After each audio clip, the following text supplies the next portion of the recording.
গতকাল আমি ধাবা স্টাইলের চিলি মাশরুম বানিয়েছিলাম।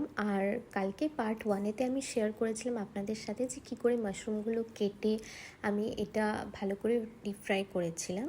তো আজকে এর গরম তেলের মধ্যে কাঁচা লঙ্কা কুচোনো দিচ্ছি, ক্যাপসিকাম কুচোনো দিচ্ছি, আর কুচোনো পেঁয়াজগুলো এক এক করে দিয়ে দেব।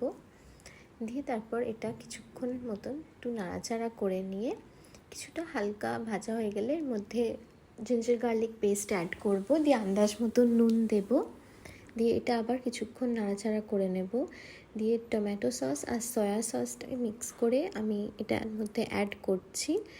দিয়ে তারপর এর মধ্যে ভিনিগার দেব আর হালকা নাড়াচাড়া করে নেব। তারপরে ফ্রাই করে রাখা মাশরুমসগুলো অ্যাড করে দেব। পার্ট 1-এ আপনি দেখতে পাবেন যে কীভাবে সেটা করা হয়েছিল।